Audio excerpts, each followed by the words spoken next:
I would like to call this meeting to order. This is a regular business meeting of the Redmond City Council held on Tuesday, September 19th, 2023, commencing at 7:00 p.m. The community can attend council meetings in person, view meetings on Facebook Live, YouTube, RCTV, Comcast Channel 21 or 321, Ziply Channel 34, or listen live by calling 510-335-7371. I will call roll, starting with Council President Forsyth. Here. Oops, let me get my list. Yes. Councilmember Fields. Here. Councilmember Stewart. Here. Councilmember Kritzer. Here. Councilmember Anderson. Here. Councilmember Carson. Here. Is there a motion to excuse Councilmember Khan? So moved. Is there a second? It's been moved and seconded. All those in favor say aye. Aye. All those opposed? Motion carries. Having a little bit of weird echo audio up here, in case you're wondering why I'm looking around. Let's get it sorted out. The first item on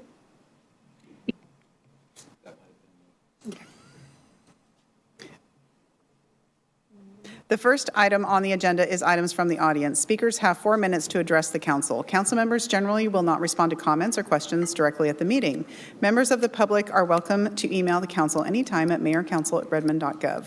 I have the sign-in sheet for members of the public to speak tonight. When I read your name, you'll come up to the podium and have 4 minutes to address the council.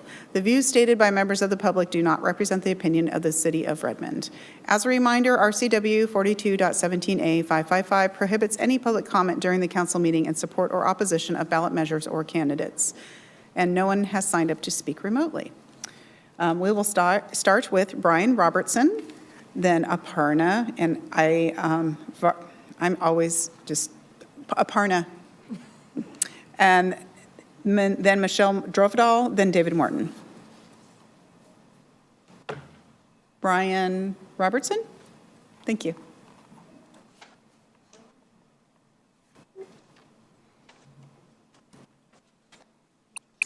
Good evening. My name is Brian Robertson. I am a resident of King County Fire District 45, also known as Duval Fire. I am also a candidate for Fire Commissioner in the upcoming election and a volunteer firefighter with Duval Fire. I'm here tonight to ask you to please pause the negotiations for contract for service with Duval Fire until after the November election and the new board is in place.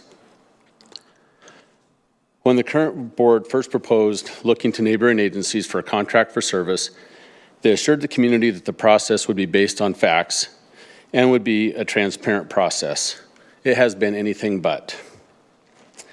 One of the commissioners stated in a public meeting that financially it was a push when describing the proposals that Redmond Fire and Eastside Fire and Rescue had submitted. It has since been shown that Redmond's proposal will cost at least $500,000 more than Eastside's proposals. The two commissioners that are pushing for the contract with Redmond are ignoring the wishes of the community who have overwhelmingly voiced their support for a contract with Eastside Fire. 100% of the Duval firefighters and their union, Local 2878, have expressed their desire to join with Eastside as well. Fire District 45 is a largely rural district with remote areas. First due companies need to be able to address critical incidents and stabilize scenes until other units arrive.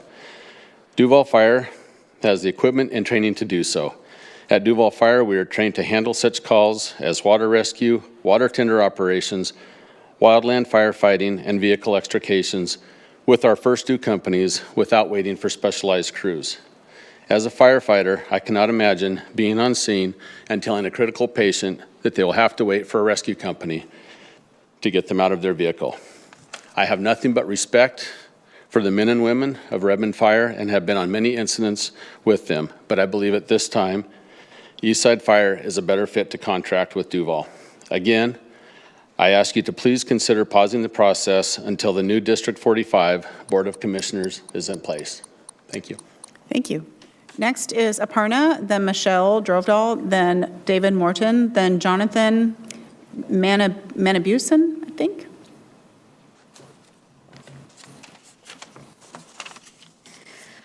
Thank you for the opportunity to address you today. My name is Aparna Varadarajan, and I'm a planning commissioner here. I live at 1 5105 Northeast 67th Place. I want to talk to you tonight about the need for increased focus on water in Redmond. Water is a critical element to life and impacts livability and is an extremely precious resource that needs to be managed with care. Water in Redmond is plentiful now, but we need to understand that in the future there will be greater fluctuations in snowfall and rainfall, resulting in larger variations of water levels across all sources. These conditions will lead to more frequent drought-like conditions. When we plan for the long term, up to 2050, water security should be a predominant concern. We need to pay extensive attention to preserving and conserving our water supply and plan for more dire scenarios given climate change. As water is a human right, we need to plan for Redmond residents' long-term access to water. Water security begins by acknowledging that residents have an equitable right to water, and those rights are inalienable and cannot, in any circumstance, be surpassed by any potential commercial interests. I have specific asks. Enshrining equitable water rights to Redmond residents and ensuring these rights are not now or in the future assigned to commercial enterprises. All Redmond 2050 plans should include scenario modeling for both growth and climate change. Plans should be updated frequently with attention paid to current state versus projected state. All green building policies should include mandatory water conservation and should encourage innovative strategies like xeriscapes and gray water reuse. Work with regional partners to realize these common goals. As Redmond is part of the Cascade Water Alliance, our water future is tied with other cities in the Alliance. We need to lead in this crucial effort. I request the Council and Mayor to weigh and view all plans and policies with this lens. I will email this to you as well. Thank you and good night. Thank you. Next, we have Michelle Drovedal, then David Morton, then Jonathan Manabusen, then Matthew Gleason. Hello, I'm Michelle Drovedal with the library, and I brought Mary Comstock with me. And I'm here to tell you all about the wonderful things at the library. But first, as of the 10th of September, the Redmond Library is now open 7 days a week. And we've been waiting for that for a long time. And our Sunday hours are 11 to 6, and our Saturday hours are 11 to 6, and our Fridays are 10 to 6. And today, Tuesdays and Wednesdays, we're 12 to 8. So we have a lot more hours now, like an hour every day, but the best thing is Sunday. And Mary's going to tell you a little about what's happening over there. Thank you, Michelle. Hi, my name is Mary Comstock, and I'm the Librarian and Information Services Manager at your Redmond Library. And I wanted to tell you that because of our expanded hours, we have been able to bring back some programs that have been on hold since 2020. And one of those includes our Talk Time service. So this is for our ESL patrons who are seeking to learn English in a conversational manner. So we are bringing back 2 of those, one on Wednesday, one on Thursday, and then we're hoping to return our citizenship classes as well. So we're very excited to be able to serve our patrons who are seeking to learn English. We also have our story times returning after a brief hiatus after summer. And that includes our Thursday story times at Farrell McWhirter Park. So I want to thank the city and especially the Parks and Rec Department for partnering with us on this important story time out in one of our very cool, and I will submit, hidden gems of this city. We'll also be doing in-building story time as well, and many other programs that seek to serve all of our patrons. One thing I wanted to mention in my brief time tonight is that last week we celebrated 5 years of the Community Court and Resource Center, hosted in the Redmond Library every week for the last 5 years, except for the pandemic when it moved into the Zoom space. We are very grateful for the city's partnership on this, as well as King County District Court. And we are excited to be part of something that is really making a difference in the lives of the citizens of the city of Redmond. And I always tell staff at the Redmond Library, it's Wednesday. Today we get to help change lives. And I appreciate your help with this as well. Thank you. Thank you, and see you at the library. If you need a good book, let me know. Okay, great. Thank you, ladies. It's always wonderful to hear from you. So excited that you're open 7 days a week again. That's fantastic. Next, we have David Morton, then Jonathan Manabusen, then Matthew Gleason, then Alex Zimmerman.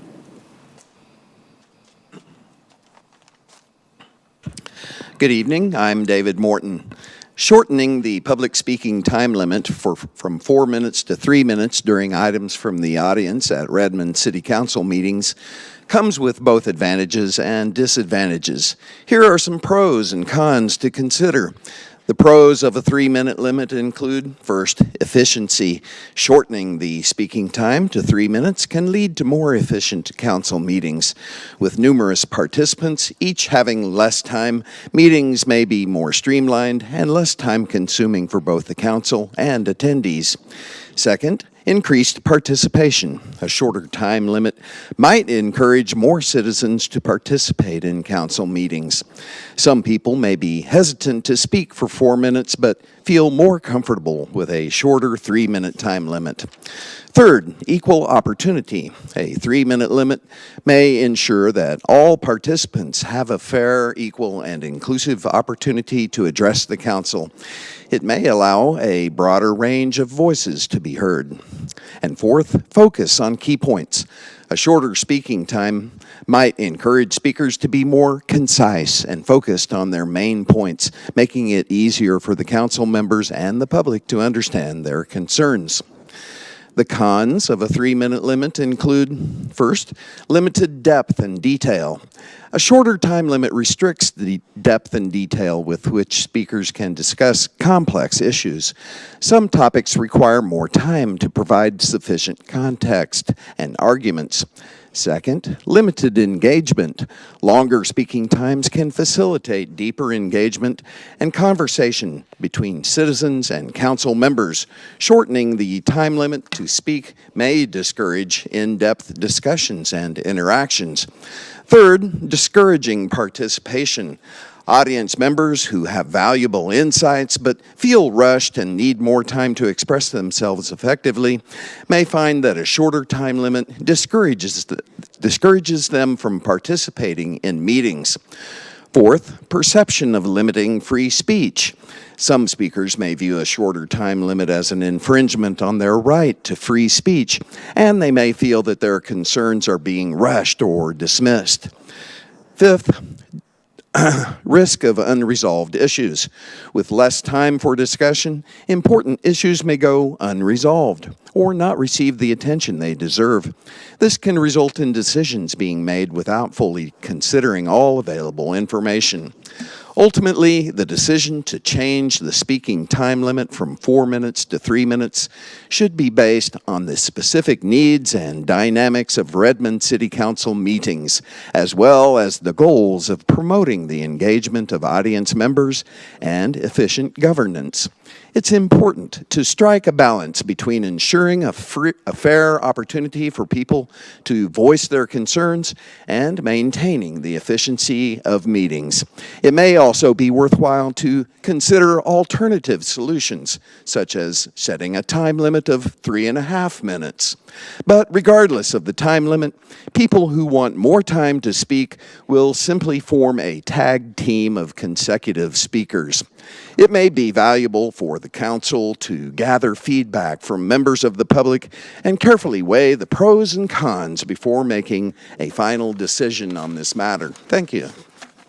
Thank you. Next, we have, excuse me, Jonathan, and have I been saying your last name even close to right? Yeah, you've been very close. It's Manabusen. Manabusen. Thank you. you so much. Okay, my name's Jonathan Manabusen, and I am a community member, and I've been working in Redmond since about 2019 when I moved here from Texas. It's been a quite pleasant experience, but I am here to address the renters crisis issue in this area, and more importantly, in the nation. My issue is not with anything particular to me. It's with who I have to deal business with. Unfortunately, since I want to live without a car, I want to walk to work, I want to use my scooter, use my bike, I have to live in Redmond or Seattle or one of these metropolitan areas like we've decided to build here. The issue here is that most of the properties around the Redmond Transit Center or downtown in general is owned by Equity, Avenue 5, and a few other main conglomerates that work together. You can see on the national level that there is a case right now where they have kind of colluded to use the same software so that all of the prices for the apartments are the same. And as a person who, I don't have a degree, I don't work in tech, I am a restaurant worker and I can manage any restaurant, any coffee spot, any place you can pick me up and I can help out. But the issue is in the food industry, we don't make $100,000 profits every day. So in order for us to have employees in our area, there needs to be affordable rent, which there is not. The cost of living here is so expensive, and Seattle has done its thing to raise the minimum wage to $18.69. But $18.69 times 40 hours is still around $750 a week. The minimal studio price around here in Redmond is $1,600, even if you qualify for the Arch program.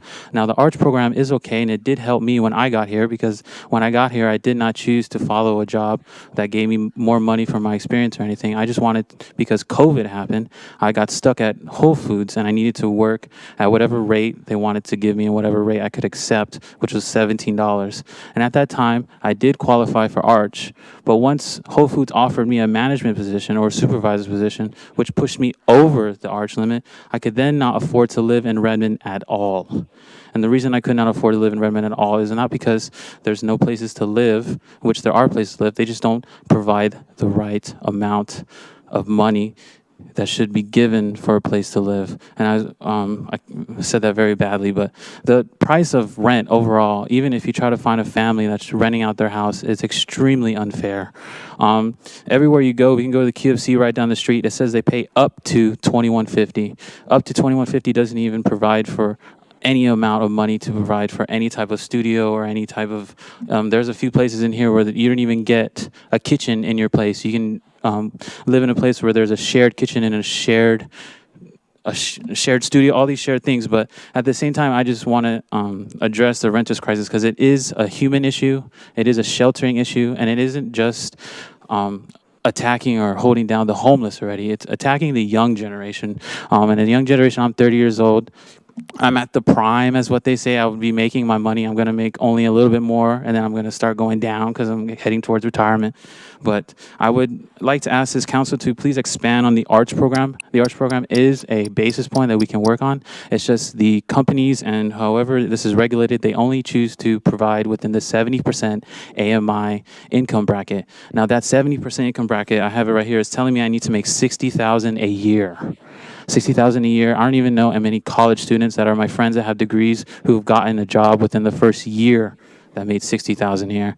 So I would just like to say we can expand on the Arch program to make it affordable for young people and people who don't have these opportunities to get 40-hour paying jobs or $50 an hour paying jobs, so they can be a part of the community and they can be a part of all entry-level jobs within the community. Because working at Tavalada Redmond right now, as I do, it's not young people coming in and trying to get a job with me, and it's not young people at all coming in to eat as well. It's all older generation.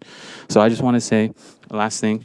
And in conclusion, your time is up. Yeah, in conclusion, just please work on the Arch program and getting it in set for everybody so they can participate in the community. Thank you. Thank you. Next, we have Matthew Gleason, I think, and then Alex Zimmerman.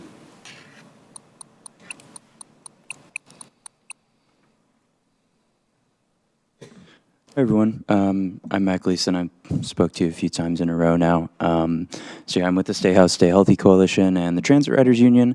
Over the last couple weeks since I talked to you, I've been talking to youth. I've been talking to direct service providers who work with youth and immigrant communities and economically, underprivileged communities. I've been talking to direct service providers that work with families, immigrant families and lower income families as well. And it can be difficult to get the time for some of those people to come and address council at this specific time, with childcare constraints and things like that. But I expect, you all to hear directly from them shortly. We're also going to be continuing our outreach to the public. We're going to do another big wave soon, so keep your eyes out for that. But in the meantime, I've spoken to a lot of people like Jonathan and many others who, understand that there is a renter's crisis, and, we need the solution, as soon as possible. So I just want to extend the invite. I know I'm in the middle of some discussions with some of you to try to meet. Just want to extend the invite again in this forum that I would love to talk about getting something concrete that we can start working on for renter protections. I know we've talked about specific proposals that you probably remember, but I'd be happy to send some documents as well. And yeah, I think it's a good time for us to start talking specifics, because definitely there is an appetite and a need for this. And so I think that, the community, the people of Redmond, and renters in the whole area deserve us taking that seriously and starting to take concrete steps towards improving the problem. And because I know Jonathan got cut short on his time, I wanted to call out that we passed some exhibits over to you all. He had some significant issues with one of his apartments that he lived in here. It was a new building, and the company, after it was sold to one of these conglomerates, without any consent from the residents, just completely neglected the property, leaving trash out everywhere. People's cars got stolen. They didn't do anything about it. In the garage, they're paying obviously exorbitant amounts to park. There's pictures of common spaces that are trashed, and then also just pages and pages of negative comments from the people living there who, because of the way that things are structured now, really have no opportunity to move out because people can't afford to pay the standard 2 times your rent in fee just to break your lease. And should be expecting to hear more from Jonathan with some more details on that. So hopefully we can follow up and help you all get some more insight as well from from people on the ground about some of the difficulties in renting that are happening right here in this community. Thanks. Thank you. And we will make copies of that and share that out with everyone. Thank you. Next, we have Alex Zimmerman.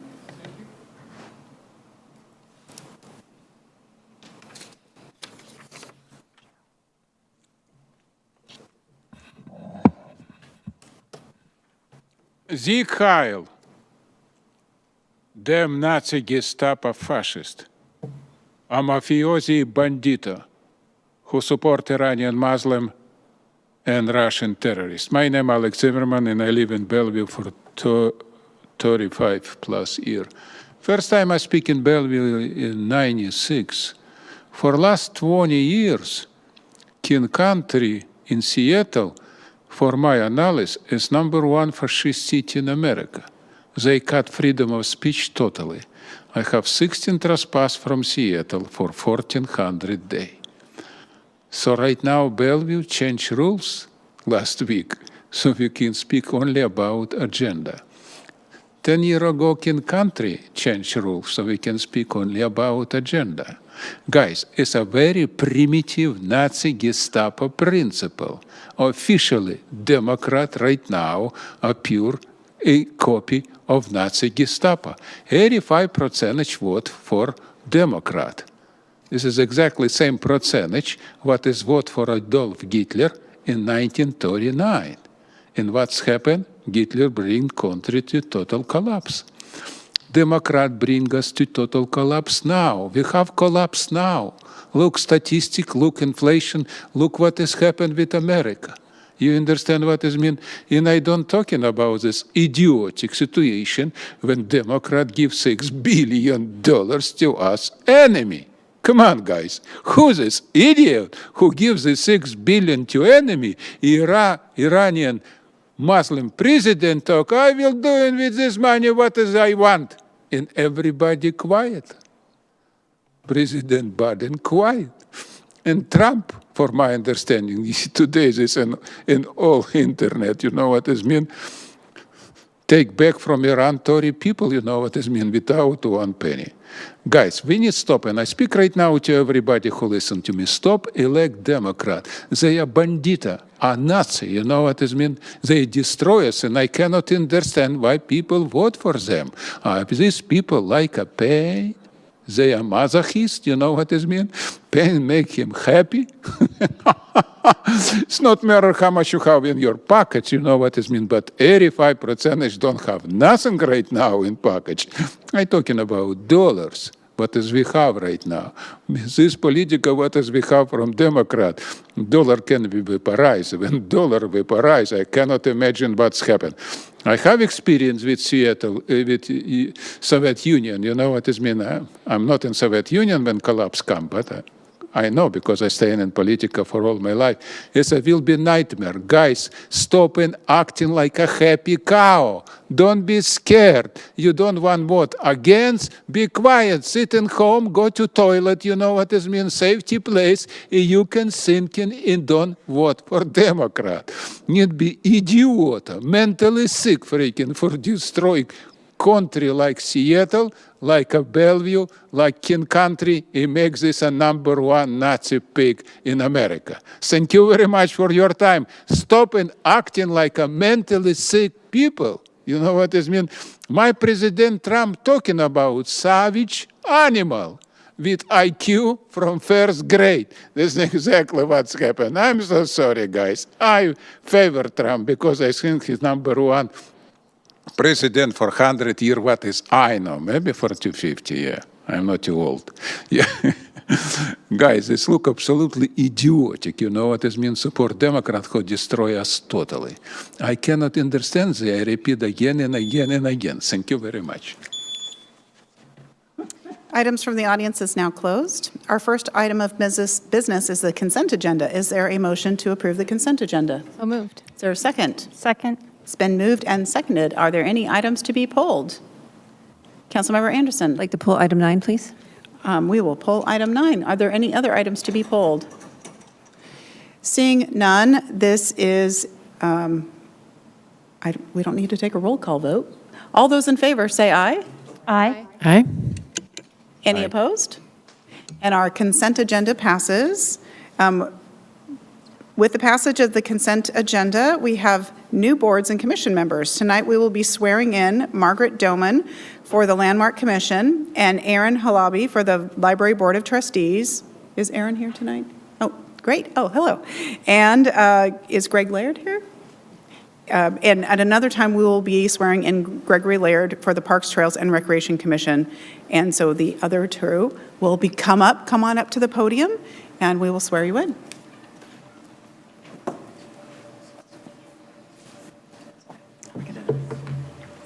What's that? No, they're gonna get sworn in. We're gonna shake their hand, then we'll do item 9. We're gonna do there now. We'll go now. Then we will not forget item 9.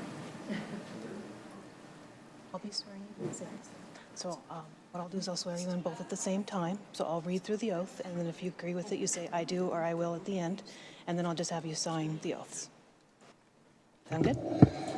Okay.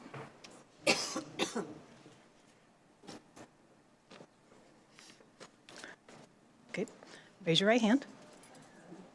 Do you, Margaret Doman, having been duly appointed to the Landmark Commission, and Aaron Halabi, having been duly appointed to the Library Board of Trustees of the City of Redmond, Washington, do solemnly swear that you will faithfully and impartially perform the duties of your office as prescribed by law and to the best of your ability, and that you will support and maintain the ordinances of the City of Redmond and the laws and the Constitution of the State of Washington and the United States of America? I do. Congratulations. Thank you.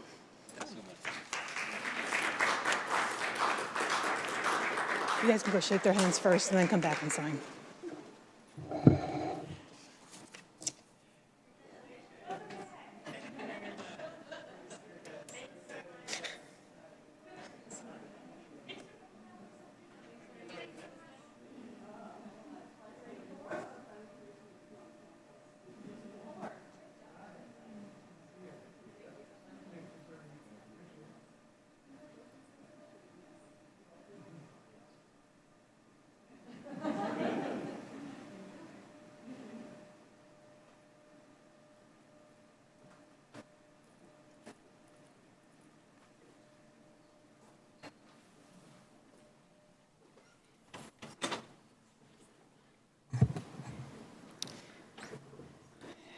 Next, is our motion to move item number 9.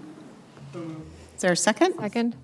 It's been moved and seconded. Is there any discussion? Councilmember Anderson? Yes, I actually just would, don't recall when we last discussed this as a group, and so I would love a quick summary of how we got to the 3-minute, just as a reminder, if I don't recall that we landed on anything, and I'm not sure how it got onto the consent agenda. This is a 3 minutes, yeah. Sure. So this was talked about during a study session, and we had general consensus to move to the 3-minute mark in that meeting. I don't recall if all folks were present at that meeting, but we had general consensus to make that shift, and that is how it got put on the agenda. It happened before the August recess, so it may be a surprise on the consent agenda, but yes, it was due to that conversation that we had back on a study session. Great, thank you. Thank you. Councilmember Fields? I think I've asked this question in the past. When did general consensus become consent? Consent, I think, implies all council members and no objections. So where are we at with what general consensus versus no exceptions for consent agenda? Well, I believe we've made an effort to break down the barrier of needing a 7-0 vote for something to go on the consent agenda, and it just needing a majority of council members to approve an item. Does that help? No. Because I guess I believe in the 6 years that I've been on council, I brought this up before, consent means we all consent, and that it's typically something that there are no discussion points left by council members. So maybe I'm not necessarily opposed to this item going from 4 minutes to 3 minutes. However, as we heard testimony tonight, I'm not sure that we really finished the discussion either. And maybe that's what we're doing tonight. But from a slightly different topic, I need to be very clear on what goes on the consent agenda in the future. If it's just something that has 4 votes, I want to understand that. And I just want to, normally, if you want to talk about the process of what goes on consent, then that's not the discussion now. So that discussion would be out of order. But you're talking about this item in particular. So I'm trying to keep us on track of talking about this item in particular. And I see council presidents making a note to make sure that is discussed at a future meeting. So I don't agree that my comments are out of order. I did, in fact, say that I would defer to a future discussion. But if you're asking me to vote on something that didn't have a unanimous council approval, I think my point is, in fact, in order and deserves an answer.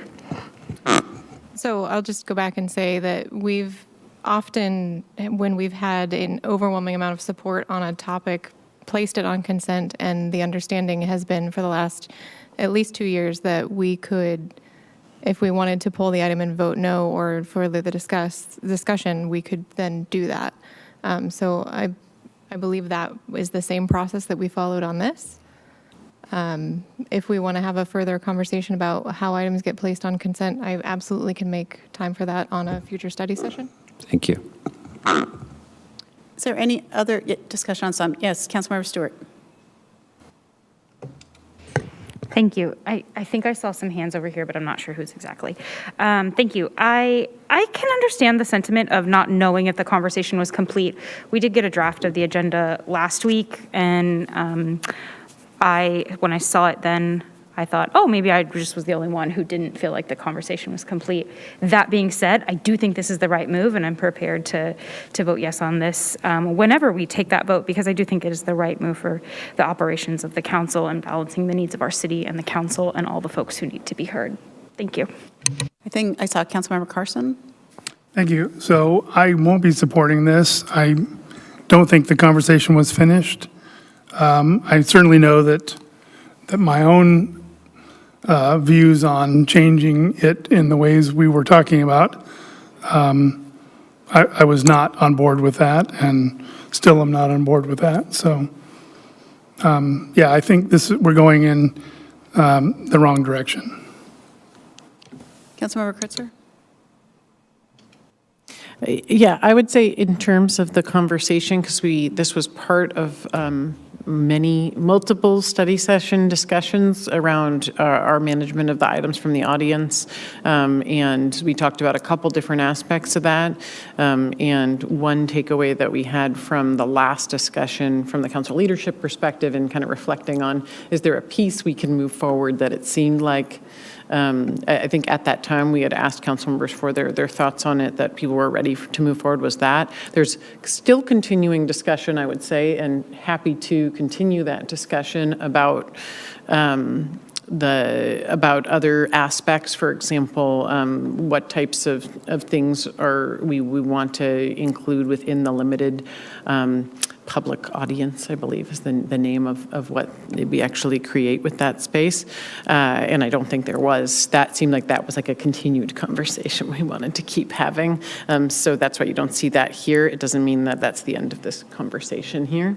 I would say I do support this, and I'll vote for this tonight, because I think actually, as Dr. Morton shared today on some of the pros, I do get concerned sometimes when we have a really large amount of speakers come, that sometimes we're limiting access for folks who have to wait a really long time to be able to speak. There's also been times when we haven't been able to get our council business done, when we've had a huge number of people.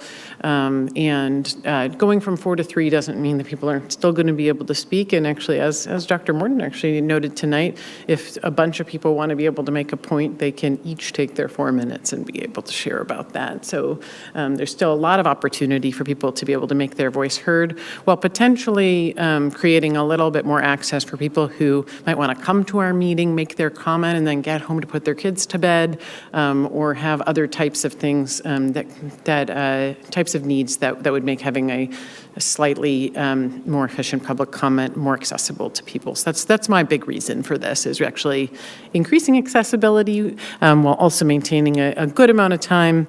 As I noted during our previous discussions in the state legislature, oftentimes you get only 1 minute to be able to speak on any topic. So 3 minutes is actually quite a lot of time for people to be able to share. And as we looked at similar other cities, we're one of the only cities that allows 4 minutes. Most allow less. So anyway, happy to support this. Thanks. Council President. Yes, the information that Council Vice President shared is exactly my recollection too. We had a lot of conversations around potential ways of modifying our public comment period, and the only consensus that we were able to get was the potential of shortening the time from 4 minutes to 3. This also actually brings us in alignment with all of our commissions who have public comment periods, which theirs are also 3 minutes. And it makes a more streamlined process for folks coming and giving those public comments, because now the expectation across the board is the same. So I look forward to supporting this. I hope you'll join me. You know, we've all been in situations where we've only had 2 minutes to give an address to our community, and I think we've all managed to do that well. And sometimes we know that 2 minutes can feel like a long time. So I think having a 3-minute window is more than enough for a lot of folks to come and address us. We have many opportunities for people to follow up with us. We have email. We have, if people need more in-depth information from us on our sign-in sheet, we modified it so that we have I'd like more information, I'd like you to follow up. And we've been doing that work to make sure that people feel that they are being heard in the time that they are given. So I hope you'll join me in supporting this motion. Thank you. Councilmember Fields?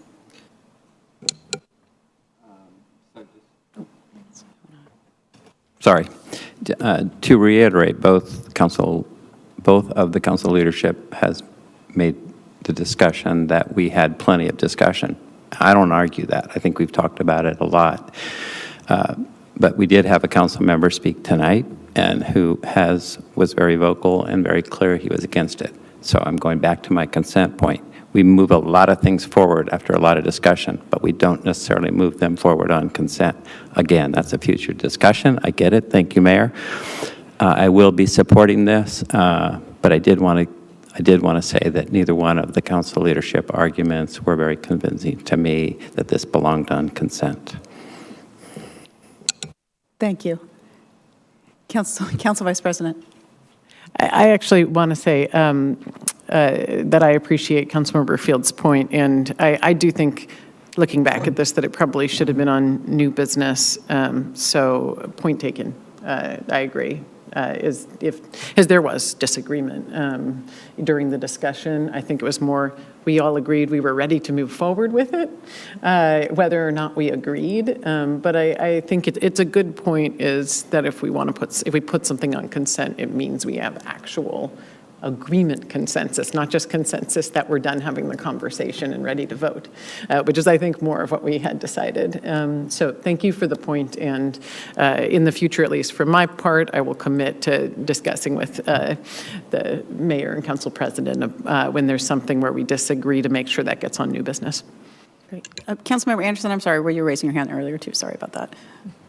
No problem. I will not be supporting this item for the same reasons that I was not in favor of changing the rules of procedure around this item. I believe that this is an operational issue. I do support the principle of having 3 minutes so that it is consistent throughout all of the commissions. However, I think it's important that the rules of procedure shouldn't be governing the management of a meeting, and we should have some flexibility based on the number of people that are in the room. Thank you. Okay. Anyone else like to share? Great. This is a roll call vote, starting with Council President Forsyth. Aye. Aye. Aye. No. No. And that passes 4-2. Thank you. Thank you for the discussion.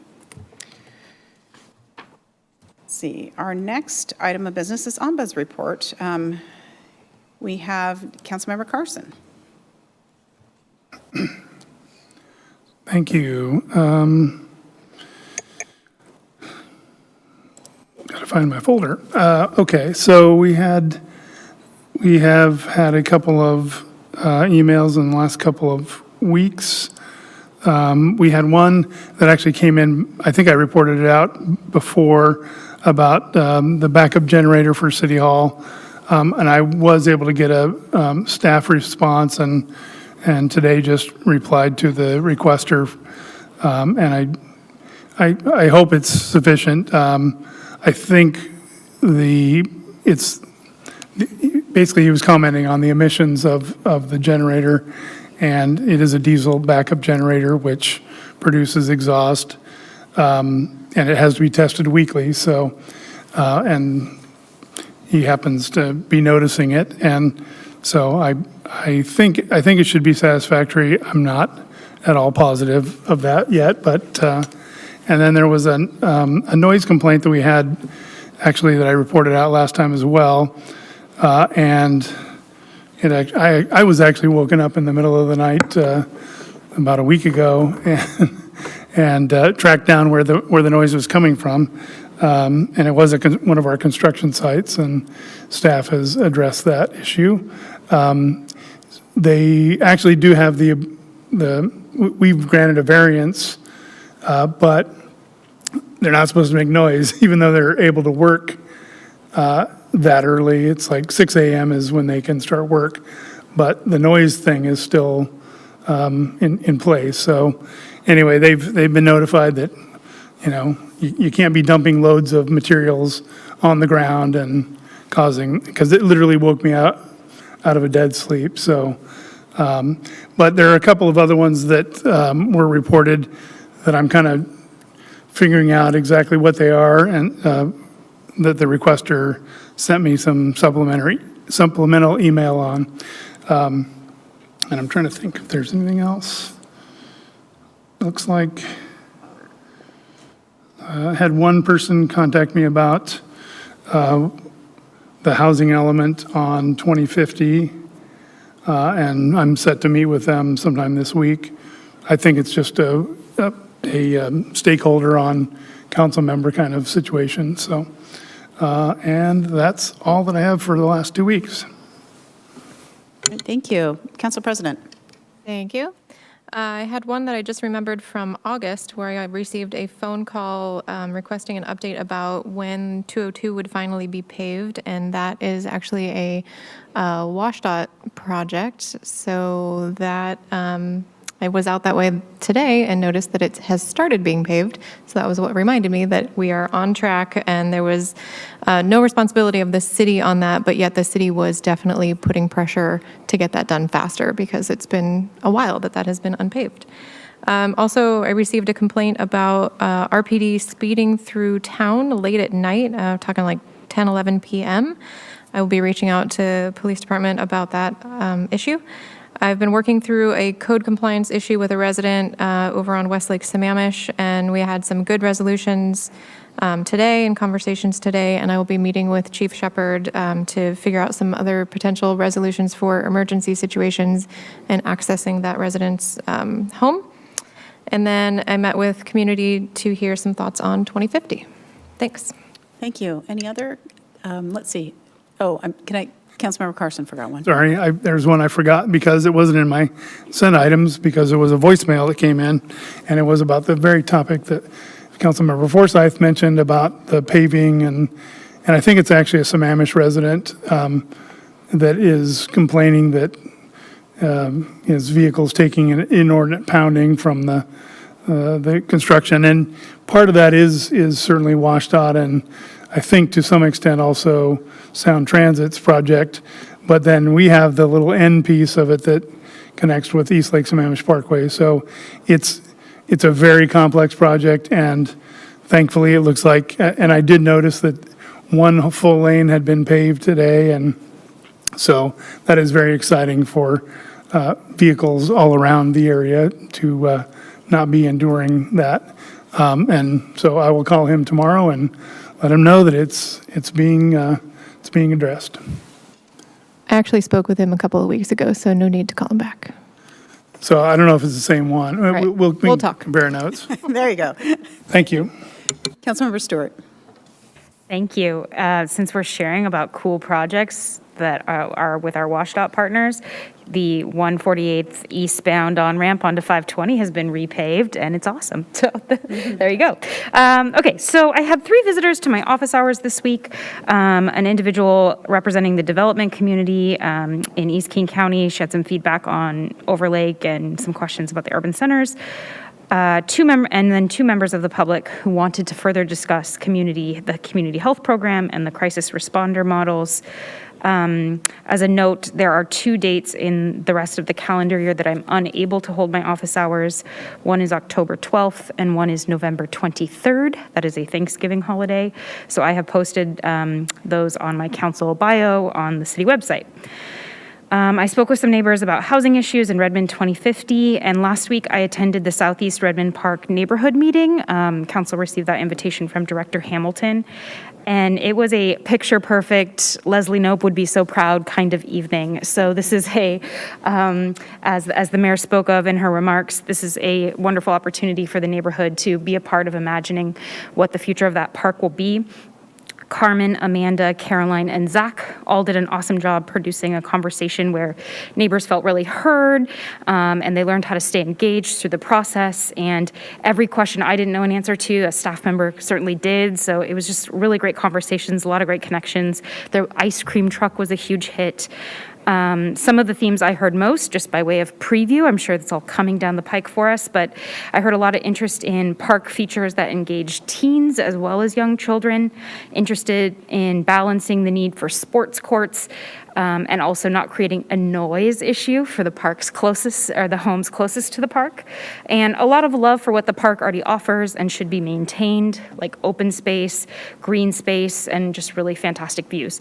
So really great evening, and I look forward to following along on the development of the Southeast Redmond Park.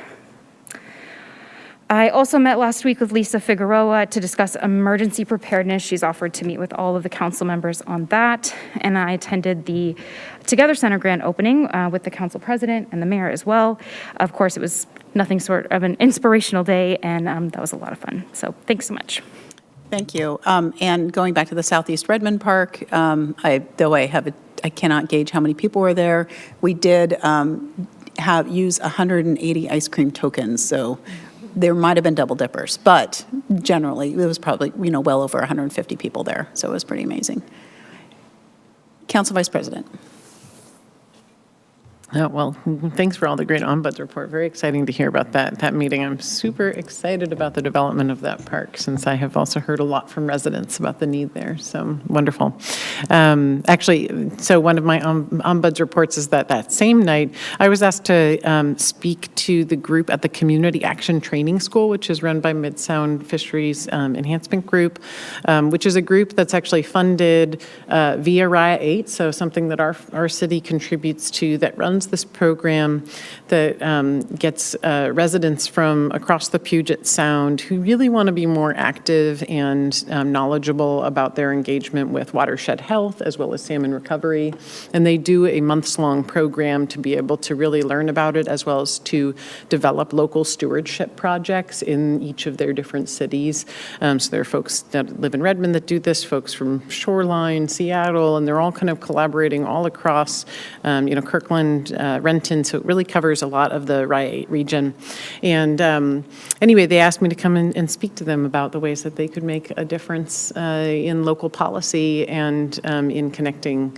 And it was just really great to be able to speak with that group, hear about what they're working on, and made me glad that our city is helping to kind of get all these folks activated, as well as hopefully we'll be hearing from some of them, and many of the other cities will be hearing, because I encourage them to come talk to us about our comp plans and our stormwater plans and all the places where they may not know you can make a big difference in your city. I'd say one takeaway that was interesting hearing from a lot of them is they said, I didn't know that you could actually just ask to sit down with one of your city council members and have a coffee with them, because I said, you should do that. And I said, yep. You can do that. Just send us a message. So would encourage anyone here in Redmond to do that as well, since we do really love to talk with residents and to figure out how to take your great ideas and turn them into policy, or empower you to do community organizing like a lot of those folks are going to do. So that's one. I also talked with some residents who wanted to follow up on our conversation around the community care coordinators last week.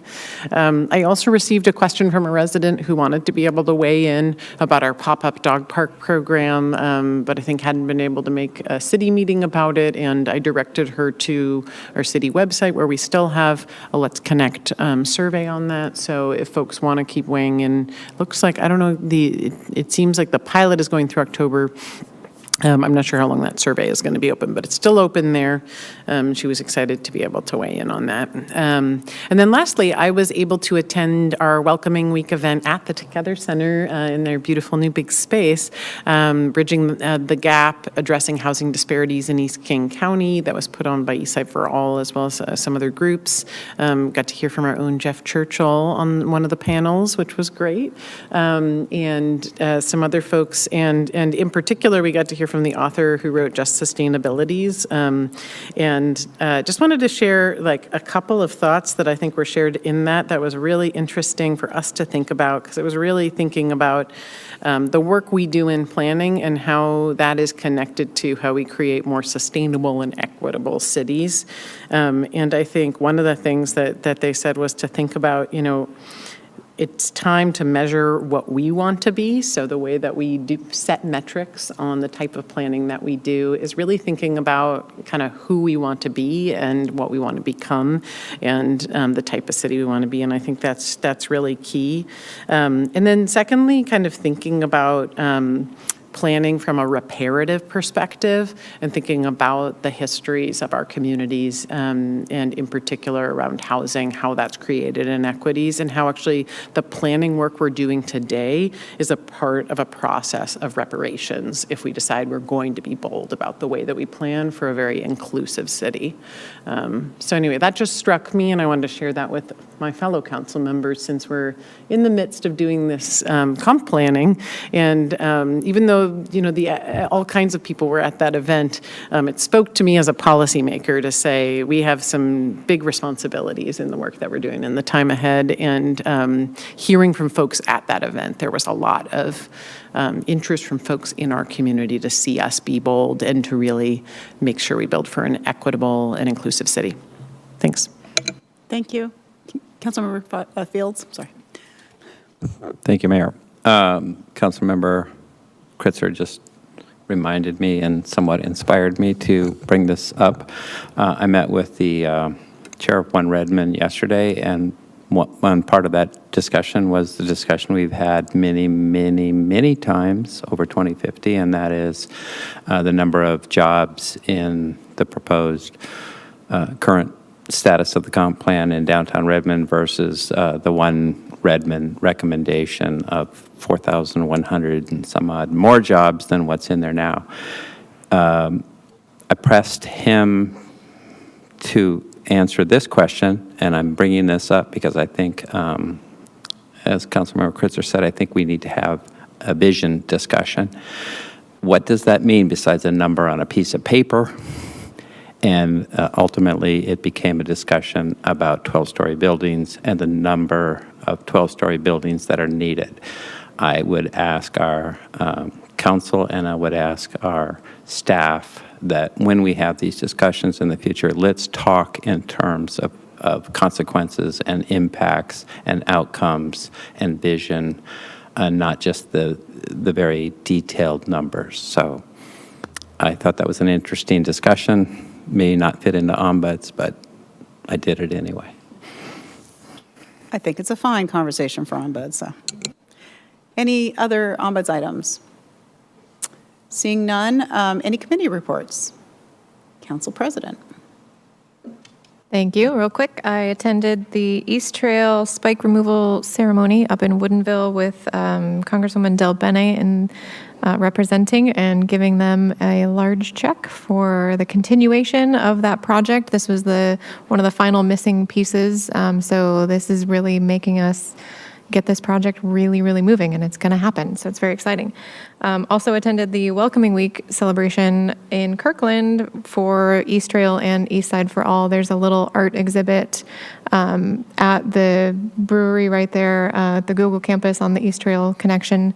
And it should be there. I think it's there for a couple more days. So check it out if you have a chance.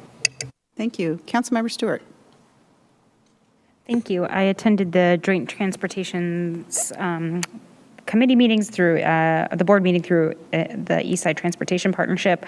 There was an update on Metro's electrification of its fleet, as well as a healthy conversation on climate, and really the conversation that was most informative and provoking was of course not the things on the official slides, but the conversation about some of the assumptions baked into the plans, and now what we are starting to uncover as a result of the pandemic, and what had we hoped would change as a result of the pandemic or not, back and forth a little bit on that. So just some really great conversation as we continue to look forward. I also attended the Growth Management Planning Board, and we did a few things. So we recommended approval of the Pierce County countywide planning policies, and we heard about Climate Commitment Act dollars that are available for cities to pursue climate planning. Staff assure me that Redmond is eligible for quite a healthy amount of these dollars, and we are actively pursuing them, so I really appreciate that. We also heard about an outreach project from PSRC, the Puget Sound Regional Council, that engaged 27 affordable housing developers on what cities can do in their comp plans in order to create more of a market for affordable housing. These recommendations, or this feedback rather, I found to be really helpful, and I forwarded to the council after the conclusion of that meeting. We took care of a couple organizational things, including some changes to some non-voting members and a report from our Equity Advisory Committee. And also, we took a look at some current trends related to traffic. And importantly, for me, the takeaway is vehicle miles traveled and the number of cars on the road it definitely has rebounded to pre-pandemic levels. I think there was hope at one point that new traffic patterns would emerge and remote work would take away some of those miles. But the data definitively says there's as many cars on the road taking as many trips as they did prior to the pandemic. That is all for this month. Thanks. Great, thank you. Any other committee reports this evening? All right, seeing none, there is no unfinished business, there is no new business, there is no executive session, and that concludes our business items for this meeting. If there is no objection, the meeting is adjourned. Thank you all.